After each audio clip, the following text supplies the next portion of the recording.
Saudara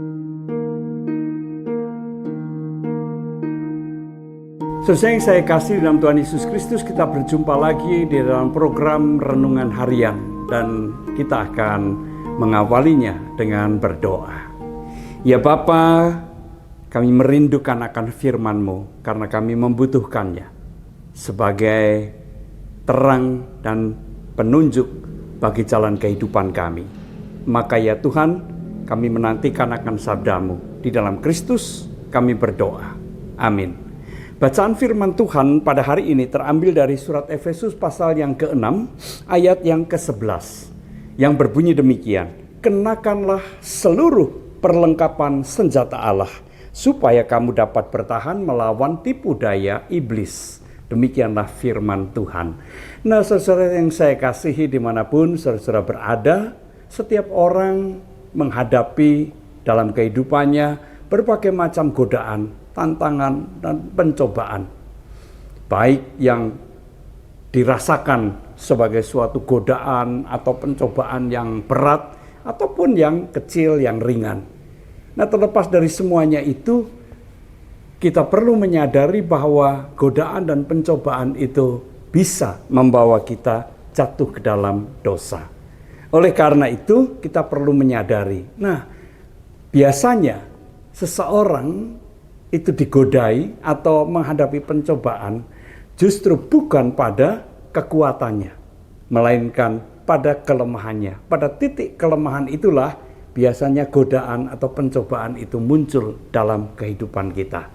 Oleh karena itu, penting sekali menyadari apa sih kelemahan saya, apa sih kelemahan masing-masing orang. Ya, sebab disitulah biasanya pencobaan dan godaan itu datang dengan tujuan untuk merusak, bahkan menghancurkan diri dan hidup kita. Maka mewaspadai kelemahan diri itu sangatlah penting. Tetapi saudara, kita perlu menyadari bahwa kita ini adalah manusia yang tidak sempurna.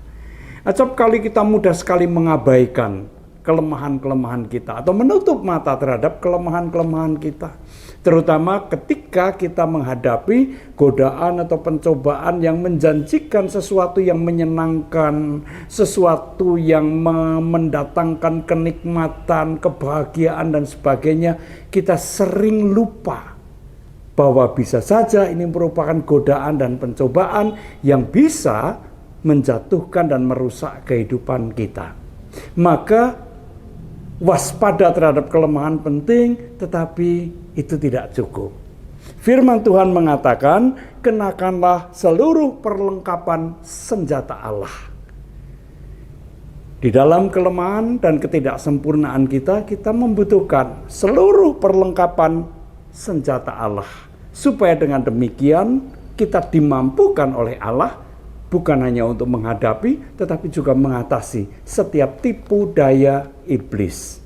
Apa saja perlengkapan senjata Allah itu? Setidaknya ada 3 yang sangat penting. Yaitu yang pertama iman, yang kedua doa, dan yang ketiga firman. Sesuai yang terkasih dalam Tuhan Yesus Kristus, iman itu berarti percaya kepada Tuhan dan bersandar sepenuhnya kepada Tuhan.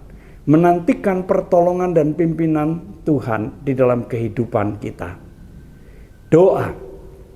Doa itu sarana kita untuk memohon sesuatu kepada Allah, tetapi doa itu juga untuk menyegarkan komitmen iman kita kepada Allah. Melalui doa kita selalu dan seharusnya diingatkan akan komitmen iman untuk setia dan patuh kepada Tuhan. Dan firman. Firman itu penting karena ia memberikan pencerahan di dalam kehidupan kita. Ia memberikan nasihat, ia mengingatkan, dan tidak jarang juga ia menegur kita. Firman itu hadir untuk menuntun dan memimpin kehidupan kita. Maka pergunakanlah itu selalu. Jangan pernah meninggalkan iman, doa maupun firman, supaya dengan demikian kita pun dimampukan oleh Allah untuk menghadapi segala tipu daya iblis itu, supaya kita tidak terjatuh ke dalam dosa, supaya kehidupan kita juga tidak mengalami kehancuran ataupun kerusakan. Tuhan memberkati. Amin. Mari kita kembali berdoa. Terima kasih ya Tuhan, jikalau kami boleh diingatkan betapa pentingnya membangun, memelihara iman, kehidupan doa, dan ketekunan di dalam firman Tuhan. Biarlah itu senantiasa kami lakukan dalam kehidupan kami, supaya dengan demikian kami juga dapat bertahan di tengah-tengah berbagai godaan dan pencobaan yang berusaha untuk merusak dan menghancurkan kehidupan kami. Kami menyerahkan perjalanan hidup kami ke dalam pimpinan Tuhan sendiri. Di dalam nama Tuhan Yesus kami berdoa. Amin.